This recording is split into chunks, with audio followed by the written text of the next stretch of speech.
그럼 여기서 진짜 중요한 건 뭐냐면 그런 우려가 들어왔어요. 여러 가지 우려가 들어왔는데 진짜로 AI CapEx가 꺾이는 게 맞아? 라고 하는 의문이 들어오는 거죠. 네. IT 버블 때처럼 이게 혹시 AI CapEx가 여기서 무너지고 급격하게 꺾여? 그 정도로 효율성이 좋아? 라고 보면 그렇지가 않아요. 네, 오늘 아주 진이 빠지는 하루였습니다. 지난 6월 19일까지만 해도 코스피가 9,000선을 찍었었는데 오늘 지금 촬영 당일이 7월 28일인데 코스피가 6,000선을 겨우 사수하는 모습이었습니다.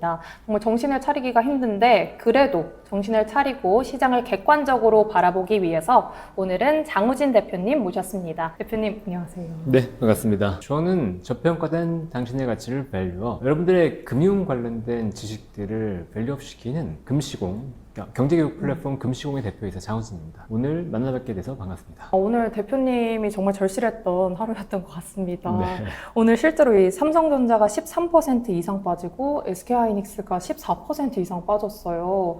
근데 뭐 증권가에서는 그것의 배후로 중국 리스크가 있었다 이렇게 하던데 그 창신 메모리 상장이 그렇게까지 이렇게 큰 타격을 준 건가요? 창신 메모리 하나의만의 이슈는 아니라고 봅니다. 어. 여러 가지 이슈들이 겹쳤기 때문에 네. 지금 충격이 있다고 생각을 하는데요. 기본적으로 경제의 가장 기초가 되는 건 수요와 공급입니다. 수요가 아주 많거나 아니면 공급이 제한되거나 그래서 우리가 가격이 올라가거나 이렇게 될 때 이제 산업이 붐업이 되는 거잖아요. 그렇죠. 그러면 지금 우리가 AI 관련해서 특히나 반도체 관련해서 긍정적으로 봤던 건 수요와 공급이 불일치가 되면서 가격이 급등했기 때문이죠. 그러면 여기에서 수급 불일치가 깨지면 그러면 일시적으로 가격이 뚝 밀리면서 반도체 관련된 호황이 언젠가는 꺾일 수도 있다는 두려움이 있죠. 네. 그러면 수요와 공급을 둘 다 봐야 되는 건데 일단 방금 말씀해 주신 건 공급단의 사이드에서 영향이 있을 거다라고 보게 된 이슈인 거죠. CXMT가 이제 상장을 했고 창신 메모리가 상장을 했고 그로 인해서 지금 당장 영향은 없을 건데 자금을 조달할 거잖아요. 자금을 조달하게 되면 캐펙스를 늘리게 되는 거고 그럼 캐펙스를 늘리면 반도체 공급이 늘어날 거라는 우려가 들어오니까 그 우려감이 지금 시장에 작용을 했다라고도 볼 수 있고요. 수급을 많이 뺏겼다고는 볼 수 없어요.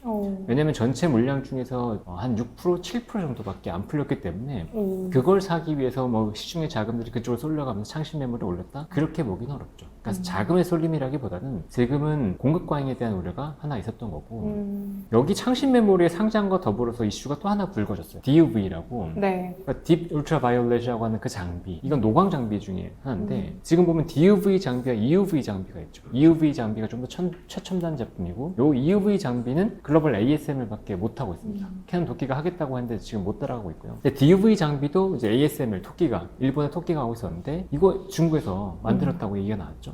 물론 이건 검증을 거쳐야 되긴 하는데 중국에서 DUV 장비를 개발했다. 정말로 이게 성공한다 그러면 바로 무슨 이슈가 불거지냐. 장비 증설 그러니까 공장 증설이 훨씬 더 수월해집니다. 지금 ASML은 네덜란드 회사죠. 그리고 미국에서 규제를 하고 있었거든요. 그래서 ASML의 장비가 중국으로 넘어가지 못하게 특히나 EUV 장비 같은 경우는 굉장히 큰 규제를 하고 있었는데 이 노광 장비를 직접 개발해서 설치할 수 있게 되면 다른 장비들은 상대적으로 수월하기도 하고 한국의 장비들이 넘어가기도 하거든요. 그러면 그 뒷단에서 이제 장비 설치들이 이루어졌을 때 중국의 캐파업이 좀 더 쉬워지는 거 아니냐 라고 하는 우려까지도 이제 네. 불거질 수 있는 상황이 되는 거죠. 그러니까 그게 공급단에서의 어떤 충격, 우려감 이게 좀 반영된 게 아닌가 싶습니다. 사실 어떻게 보면 좀 치명적인 그 DUV 장비가 진짜 치명적인 거네요. 근데 시간은 아직 멀었어요. 그러니까 그 정도의 그 퀄리티를 또 맞추려면 시간이 좀 더 걸릴 거라는 말씀이시죠? 이제 장비를 개발했다고 얘기한 거기 때문에 이걸 테스트하고 정말로 장비 그 라인에 적용해가지고 만들어내기까지는 굉장히 큰 시간이 필요하겠죠. 굉장히 긴 시간이 필요할 거고요. 이게 정말로 들어가서 또 램프업이라고 하죠.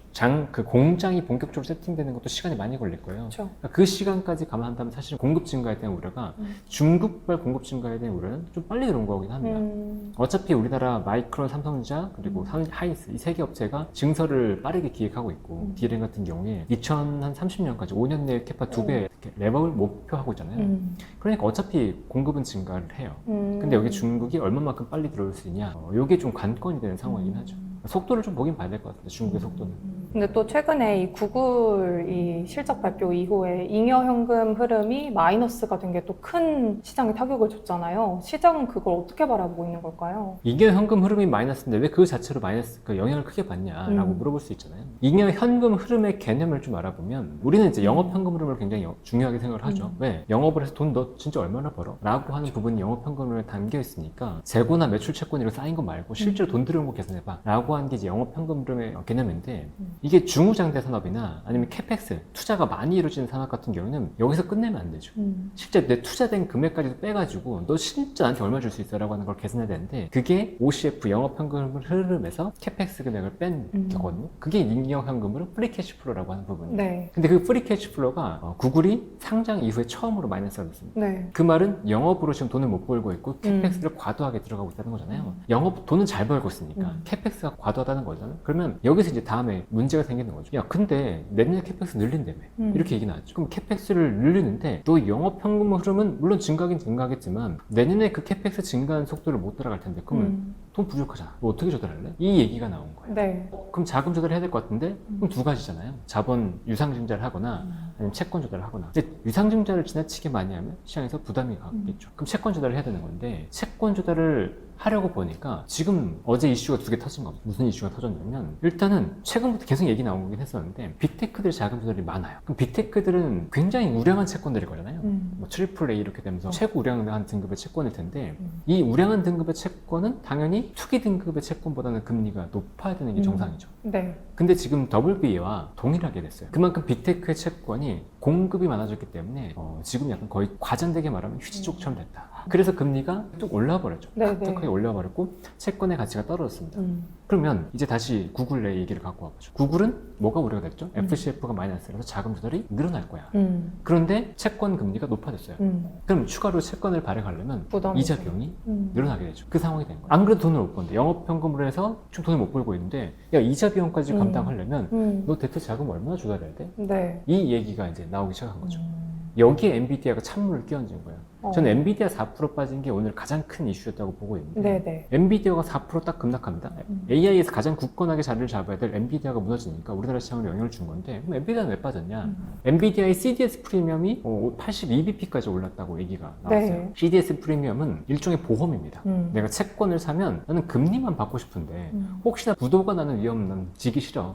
그러니까 부도가 날 위험은 보험사 네가 보장을 해줘 라고 하는 거죠. 그럼 나는 금리만 오로지 받는 거거든요. 이자만 오로지 받는 건데 그래서 CDS 프리미엄은 보험. 근데 그 보험금이 부도 위험이 올라가면 보험금이 올라갈 거잖아요.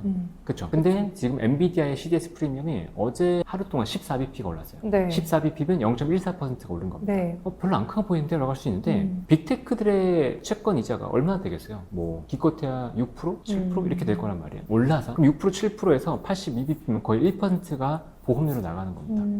이 보험에 대한 비용이 나가기 때문에 채권 수익률은 채권에 투자한 채권자의 채권 수익률은 낮아지는 거예요. 그렇죠. 그만큼 지금 생각보다 엔비디아의 CDS가 높아졌다고 보는 거죠. 그럼 왜 이게 높아졌냐? 어제 얘기 나왔던 게 엔비디아가 오픈 AI에 2,500억 달러 규모 보증을 선다고 했습니다.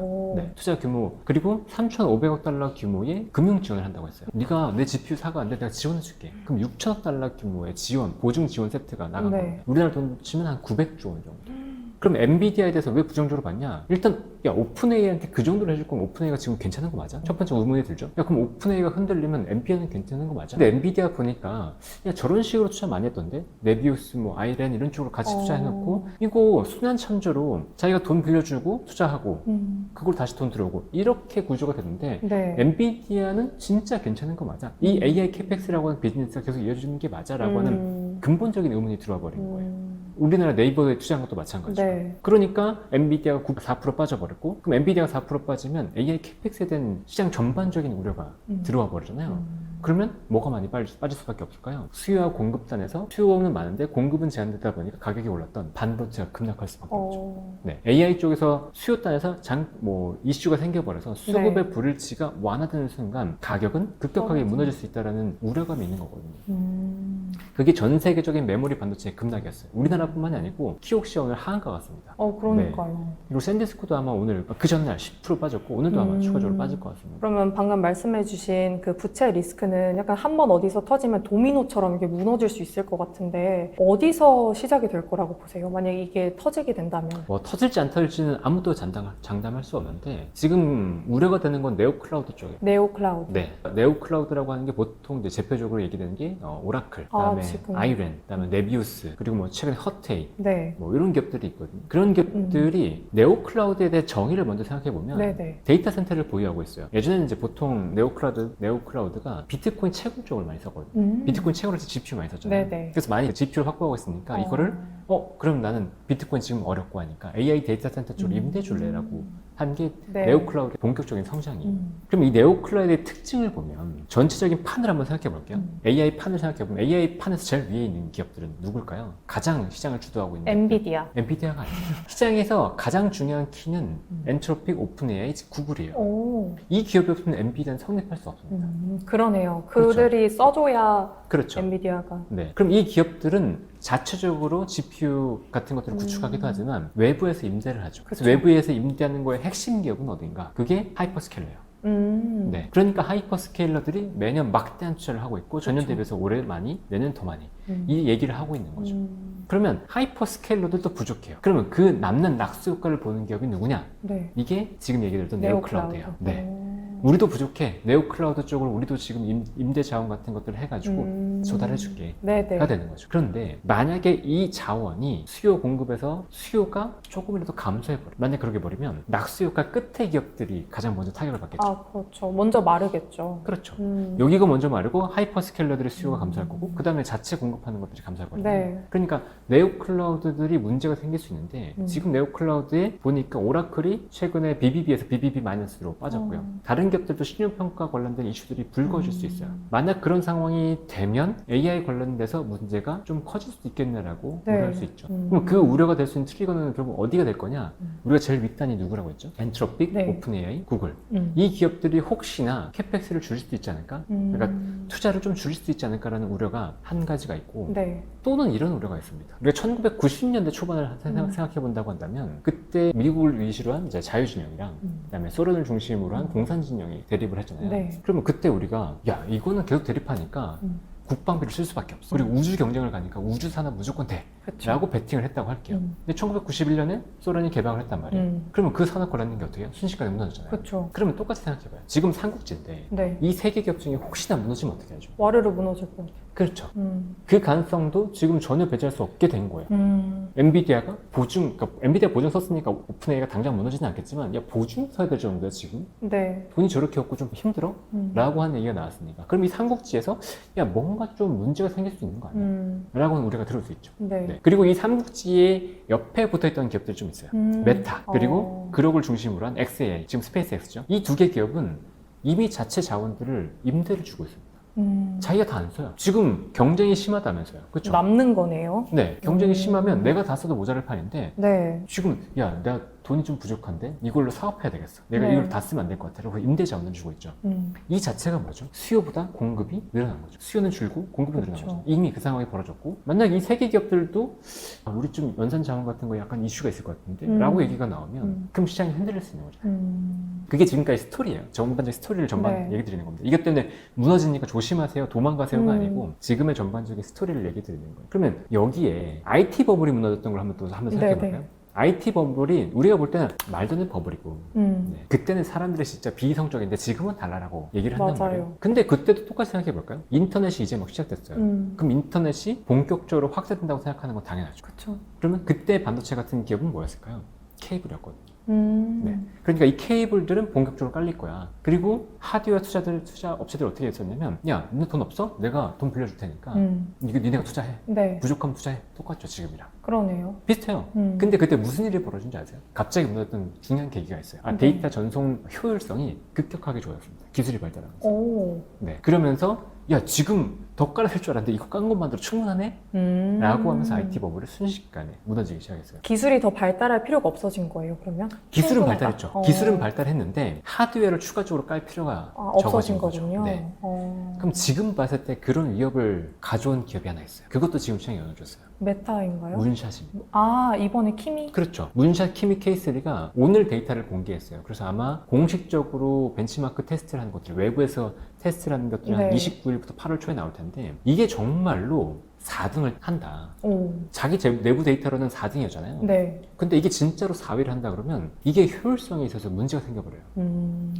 딥시크랑 다릅니다. 딥시크는 야, 니네가 했던 것보다 난 더 효율성을 할 수 있는데? 라고 얘기했단 말이에요. 근데 프론티어 모드로 다가가는 게 아니고 그냥 가성비였어요. 맞죠. 그때 동일하게 적용됐던 건 뭐냐면 스케일러였거든요. 야, 니네처럼 효율적으로 해서 스케일을 더 키우면 더 잘 되겠네라는 거였는데 지금 보면 야, 스케일을 키우면 이길 수 있어라고 했었는데 스케일을 안 키우는데 니네처럼 따라했네? 문샷이 그걸 보여준다 그러면 이 효율성이라는 키워드가 생기면서 IT 버블처럼 될 수 있다는 두려움이 들어온 네. 이해되시죠? 네. 전반적인 판도가 이해되시죠? 네. 그 상황에서 지금 무너진 겁니다. 그리고 전체 시장의 유동성이 빠진, 그러니까 유동성이 안 좋아요. 유동성이 빠져있는 상태에서 이런 이슈들이 불거지다 보니까 하이닉스 기준으로 거의 반토막 나버리는 맞아요. 상황이 연출이 된 거죠. 그게 지금까지의 상황이라고 보시면 돼요. 근데 지금 딱 갈리는 것 같아요. 네. 지금 들어갈지 아니면 지금이라도 도망칠지 갈리는 것 같은데 근데 지금까지의 상황은 이렇다. 뭔가 반전이 있을 것 같거든요. 지금 말씀 들으면서. 그렇죠. 네. 뭔가 다시 오를 수 있을까요? 이번 연내. 그럼 여기서 진짜 중요한 건 뭐냐면 그런 우려가 들어왔어요. 여러 가지 우려가 들어왔는데 진짜로 AI CapEx가 꺾이는 게 맞아? 라고 하는 의문이 들어오는 거죠. 네. IT 버블 때처럼 이게 혹시 AI CapEx가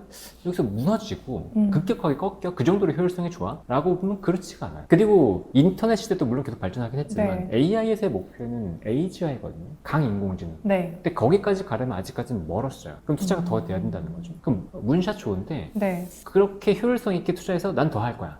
이렇게 가버릴 수 있는 거죠. 프론티어 모델들이.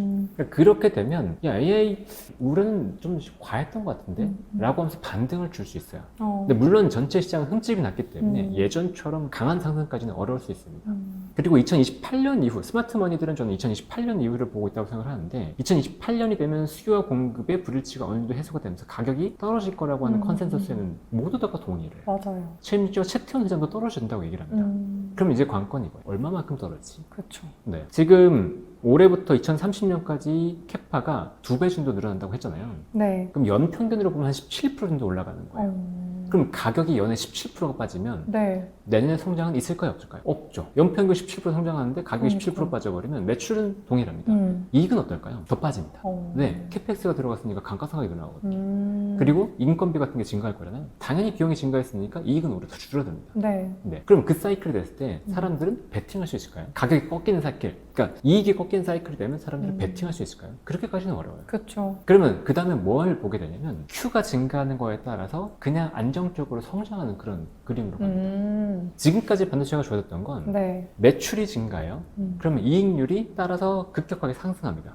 그럼 곱하기가 된 거죠. 매출 증가와 이익률 상승이라고 하는 곱하기가 됐었는데 이제는 곱하기가 사라졌어요. 더 이상 이익률이 여기서 크게 상승하기는 어려워요. 지금 사라진 거예요? 지금 시점에서? 그렇죠. 왜냐면 최근에 반도체 이익률이 혹시 얼마인 줄 아세요? 90%? 80%. 네. 네. GPM이 85%, 영업이익률이 80%입니다. 그러면 만약에 아나운서님이 이런 핸드폰 같은 거 사업을 하는데 이거 만드는 것도 있고 인건비도 있고 한데 마진이 80% 말이 되나요?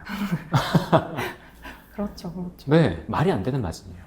네, 공장도 있고 지금 SK하이닉스랑 삼성전자의 직원이 몇 명이에요. 그렇죠. 네, 그런 거 다 관리하고 유틸리티 비용 다 내고 이거 만드는데 원가 다 내고 하는데 마진이 80%면 말도 안 돼. 여기서 추가적으로 상승하는 건 얼마가 될까요? 어렵죠. 어렵다. 네, 거의 불가능하다고 봐야 되는 거죠. 네. 그럼 그 불가능한 걸 이미 지금 주가에 선반영을 하고 있는 거라고 볼 수 있을까요? 그렇죠. 그렇기 때문에 반도체가 사이클이 아니고 계속해서 이익이 날 거기 때문에 이제는 PR을 높여줘야 된다라고 얘기했잖아요. 고점에서. 어떻게 PR을 높이죠? 9,000대에서 이런 네. 거예요. PR 4배인데 그 9,000대면 6배 되겠다. 6배 정도 되는데 이제 우리는 예전처럼 볼 게 아니야. 반도체가 사이클이 아니고 이제 벗어났기 때문에 AI가 계속 캐펙스가 되면 사이클에서 벗어났기 때문에 이젠 이걸 10배, 12배 줘야 돼 라고 했던 게 목표 주가가 그래서 400, 500이 나온 거예요. 근데 그동안 주가가 올라갔던 건 전 고무줄로 많이 표현을 하는데 고무줄이 이만큼 늘려야 돼요. 예를 들어서 네. 늘리는데 그냥 고무줄 길이가 늘어나요. 그럼 어때요? 늘리기 편하죠. 그렇죠. 그게 이익의 증가예요. 그런데 갑자기 고점 8,000대부터 무슨 얘기를 했냐면 이제는 이렇게 늘려도 된대요. 길이는 똑같은데 이렇게 늘려도 된대요. 네. 그러니까 부담이 있죠. 그 부담이 왔는데 AI 관련된 얘기들이 불거진 거예요. 터진 거예요. 메타도 야 우리 임 자원을 조금 이제 외부로 돌려서 판매할 건데 이렇게 얘기 나오면서 네네. 야 그러면 이게 진짜 AI 캐펙스 계속하는 거 맞아? 라고 하는 의문이 들어오기 시작한 거죠. 그게 결국은 이걸 늘리자고 하는 논리에 반박이 되면서 오히려 쭉 주가 밀려버리는 상황으로 연출된 겁니다. 그럼 이미 선반영이 다 되어 있으면 어떤 의구심이 풀려야 이게 다시 반등할 수가 있을까요? 어떤 의구심이 풀리면 되냐면 네. 일단은 고무줄 늘려야 된다고 했었는데 네. 오히려 줄어들었죠. 네. 그렇죠. 조금만 당기면 그러니까 이제 원래 한 2배 정도만 당긴다고 했었는데 이걸 반만 당기는 그런 상황으로 바뀐 거예요. 그렇게 주가 쭉 줄어들어 버렸죠. 네. 근데 이익은 변화가 없어요. 우리가 추정하고 있는 2027년까지 이익 추정치는 변화가 없습니다. 그럼 2028년을 봐야 된다고 했잖아요. 그럼 그때 우리가 우려해야 될 건 뭐냐면 가격이 얼마나 내려가지? 어. 과연 내려가면 얼마나 내려갈 거에 대한 네. 컨센서스가 이제 나오네. 근데 가격이 지금은 근데 혼란스럽잖아요. 네. 엔비디아 뭐 이슈도 있고 중국 이슈도 맞아요. 있고 그래서 가격이 대충 얼마나 내려갈지 모르겠는데 이게 안정되면서 어느 정도 컨센서스가 형성되는 거. 그게 빅테크 실적이 나오면서 나올 것 같거든요. 어. 알파벳은 2028년, 2017년, 2028년 이렇게 안 좋고 다른 기업들은 뭐 2027년까지는 줄 수도 있을 것 같아요. 그럼 그런 게 나오면 야 지금 AI 캐펙스 봤을 때 너무 우려한 것 같아. 좀 빠질 거는 같은데 야 그래도 맥스 정말 빠져봤자 한 40, 50% 아닐까? 뭐 이렇게 된다. 만약에 40%도 어렵다. 한 30%이 정도로 네. 가이던스 잡혀요. 네. 그러면 반등이 나오겠죠. 진짜요? 근데 이게 아무리 뭐 어닝 서프라이즈 가이던스도 좋게 나와도 주가는 안 오르더라고요. 자꾸 악재만 잘 반영이 되는 그런 모습인데. 그게 시장 상황에 따라서 호재만 반영될 때가 있고 악재만 반영이 될 때도 어. 있어요. 근데 5월 말 6월을 보면 제가 경계하자라고 얘기했는데 그때는 모든 호재만 얘기하면서 맞아요. 올라가 버렸잖아요. 근데 지금은 반대로 악재가 굉장히 얘기가 많이 되고 있고 특히나 실적이 좋았음에도 불구하고 악재만 계속 소화가 됐죠. 그래서 저는 이렇게 얘기를 드려요. 이제 마지막 악재가 끝나가고 있다. 네. FMC와 SK하이닉스 실적과 빅테크 실적에 대해서 네. 삼성전자 마이크론 실적 발표 전까지만 하더라도 네. 그건 기대감이었어요. 그쵸. 알파벳 실적하기 전까지만 해도 이것만 나오면 될 거야 라고 사실 그 다음날 올랐어요. 그래서 무너지니까 이제는 두려움이 됐죠. 그럼 지금 실적을 바라보고 있는 눈은 어떻죠? 두려움입니다. 그런데 이 기업들의 실적이 과거 삼성전자 마이크론 그리고 알파벳이 보여주었던 것보다 더 쇼크를 줄 수 있냐는 거예요. 더 우리한테 더 안 좋은 시그널을 줄 수 있냐라고 보면 그 가능성은 높지 않다고 봐요. 정말로 캐펙스가 줄어들지 않는 이상. 네. 그러면 저는 우리가 우려했던 것, 잔뜩 움츠러들어서 긴장했던 것에 완화 국면이 될 거라고 보고 있거든요. 그 다음 주부터 우리가 우려할 것들이 그렇게 반대로 크지 않아요. 그래요? 네. 어떻게 보면 오늘 그럼 진입하신 분들에게는 희소식일 수 있겠네요. 그렇다고 오늘 올라갈 건 아니죠. 왜냐면 아까 얘기 드렸던 것처럼 혹시나 만약에 메타가 우리 캐펙스 좀 줄일 것 같은데 뭐 이런 얘기가 나온다면 그러면 이제 문제가 커지는 거잖아요. 근데 곳곳이 지뢰밭처럼 이제 터지기 일보 직전에 약간 이런 고려해야 될 게 너무 많은 것 같아요. 그렇죠. 근데 그게 끝나고 나면 더 이상 크게 우려하지 않고 어. 이제는 다시 실적을 이제는 실적 좀 오버했던 것 같아. 너무 과도했던 것 같아. 야 PER 이게 2점 몇 배 대가 맞아. 뭐 이런 식으로 얘기가 나올 수 있단 말이에요. 그러면 반등을 주지 않을까요? 저는 그걸 좀 기대하고 있어요. 근데 반등이 오더라도 전처럼 이익 성장률이 그렇게 크진 않을 거라는 말씀이시잖아요. 성장률은 둔화될 수밖에 없죠. 그쵸. 그거는 모두가 알고 있습니다. 그럼 성장률이 좀 둔화되면 그런 성장세도 그렇게 막 주가가 막 오르거나 그러진 않겠네요. 그렇죠. 그럼 무슨 사이클로 바뀌냐? 프라이스는 이제는 오히려 내려갈 거라고 보고 있죠. 속도가 중요하다고 말씀드렸고 그 속도가 어느 정도 컨센서스가 형성이 되면 그 다음 무슨 사이클로 갈까요? QS의 사이클로 가죠. 물량의 사이클로 갑니다. 근데 물량은 어떻게 된다고요? 늘어난다고. 그러면 점진적인 상승을 기대할 수 있겠죠. 그럼 시장은 어떻게 되죠? 반도체에 대한 그 기대감이 오히려 플러스로 전환되겠죠. 근데 또 이제 앞으로 금리가 오를 거라는 전망이 많잖아요. 그럼 네. 유동성은 더 줄어들 텐데 그럼에도 반등은 올 것이다. 주가는 다시 좋아질 것이다. 이렇게 보고 계실 건가요? 금리가 올라간다고 해도 반등 나오냐고요? 일단 지금 무너진 가장 큰 이유 중에 하나가 금리가 영향이 있습니다. 저는 3조 호황 때문에 시장이 굉장히 강하다고 봤었고 네. 그게 5월 이후부터 돌아섰어요. 3고로 바뀌었죠. 그러니까 그렇죠. 고유가로 바뀌었고요. 그다음에 금리 올라가는 맞아요. 사이클로 바뀌어버렸고 그다음에 강달러로 바뀌었어요. 많은 분들이 착각을 하시는데 원화가 약하는 것과 달러가 강한 건 다른 문제입니다. 지금까지 한국 시장이 올라갈 때는 원화가 약했고요. 그 네. 배경은 엔화 약세 때문이었습니다. 그럼에도 불구하고 달러 인덱스는 거의 변화가 없었어요. 음. 근데 정확하게 MOU가 끝나고 나서 달러 인덱스가 급격하게 올라가면서 달러 품귀로 바뀌었습니다. 그리고 글로벌 금리 인상 기조로 가져왔고요. 그러면 그 달러 강세가 여기서 추가적으로 이어지지 않을까 여부를 보긴 봐야 돼요. 근데 저는 여기에 금리 인상에 대한 우려감까지 들어가 있다고 보고 있거든요. 그래서 실제로 금리를 한 차례 인상을 한다고 쳐도 시장의 충격은 그 이후에 크지는 않을 것 같아요. 근데 여기서 전쟁이 길어지면 다른 문제입니다. 전쟁도 변수가 있군요. 그렇죠. 전쟁이 정말 길어져서 80불대, 90불대 유가가 계속 유지가 되고 그다음에 원유 수급에 차질이 생기면 제가 우려했던 것들은 동남아 쪽에서의 신용위기 가능성이었어요. 동남아 쪽은 원유 재고가 굉장히 부족했기 때문에 네. 그리고 비축유의 개념이 없어요. 그래서 원유 재고가 부족하면서 유가가 제가 기억하기로는 우리나라에서는 2,000원 정도 했다면 베트남으로는 한 3,000원 이렇게 올라가죠. 그러니까 그만큼 훨씬 더 공급발 인플레이션에 취약하고 그리고 만약에 동남아 쪽에서 원유 수급이 제대로 안 되면 이거는 제품 제조 관련된 이슈가 생기거든요. 그렇죠. 근데 현재 상황을 보면 유가는 안정됐잖아요. 근데 안정되지 않는 한 가지가 있어요. 정제 마진이 안정되지 않고 있습니다. 네. 원유는 풀리는데 네. 이걸 가지고 가공하는 것들은 제대로 풀리고 있지 않아요. 수급이 풀리지 않고 있는데 중요한 이유 중에 하나가 우크라이나입니다. 우크라이나가 이란을 봤어요. 이란의 전쟁을 보니까 이란이 에너지를 이렇게 흔드니까 미국이 막 나서고 미국이 벌벌 떨면서 뭔가 전쟁을 끝내려고 한다는 거죠. 네. 그래서 어떻게 하냐? 러시아의 정제 시설을 본격적으로 공격하기 시작합니다. 드론으로. 그래서 러시아가 지금 산유국인데 내부의 휘발유가 부족하고 내부의 에너지가 부족해요.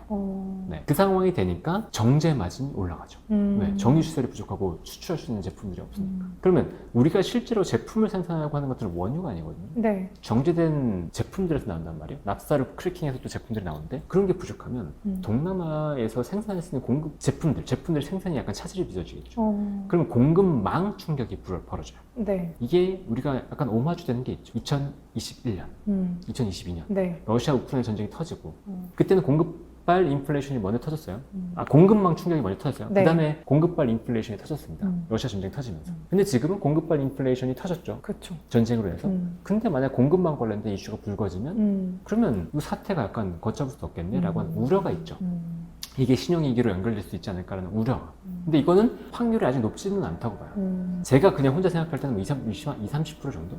이거를 위에 있을 때는 반영을 했어야죠. 네. 근데 반토막 난 현재 상태에서 너무 강하게 우리가 이거를 우려를 강하게 반영하고 있을 건 아닌 것 같고 다만 이런 건 있어요. 저희 집이 울산인데 네. 경주 대지진이 한 번 있었어요. 네네. 그래서 저희 집 문틀이 막 틀어지고 막 그랬었거든요. 네. 그 다음에 아버지가 뭘 하셨냐면 일본에서 지진 대피용 백팩을 하나 사다오 저한테. 오. 네. 일본 사람들은 지진이 많으니까 그런 백팩들을 다 준비한다는 거예요. 근데 우리나라 지진이 추가적으로 얼마나 많이 나겠어요. 실제로 그 백팩을 샀지만 10년간 쓸 일이 없었단 말이에요. 네. 그럼에도 불구하고 백팩을 두고 있죠. 제가 이 얘기를 왜 했냐면 혹시 뭐를 여러 가지 이슈들이 벌어질 수 있잖아요. 그러면 신용위기의 가능성이 있다는 걸 아는 것과 네. 모르는 것들은 그 상황이 딱 나왔을 때 대처하는 게 다릅니다.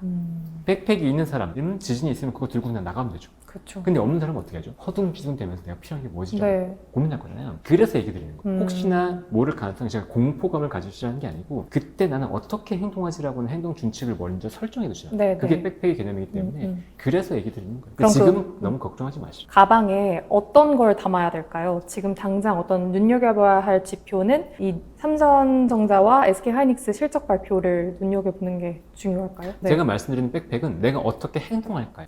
행동 준칙. 그렇죠. 만약에 AI 캐펙스가 줄어든다? 아니면 가격이 빠진다? 그럼 나 어떻게 행동할까? 또는 제가 얘기 드렸던 신용위기가 나오면 나는 그때 바로 어떻게 행동할까? 네네. 그거를 설정해두고 계시는 거예요. 나는 팔겠다, 사겠다. 그런 설정이 있어야 되는 거잖아요. 그거를 적어두고 계속 두신다면 그게 백팩이고 그런 일들이 혹시나 터졌을 때 여러분들이 빠르게 행동할 수 있는 게 되는 거죠. 이게 아주 핵심 내용인 것 같은데 이건 2부에서 구체적으로 한번 다뤄보도록 하고 1부는 이렇게 마무리하겠습니다.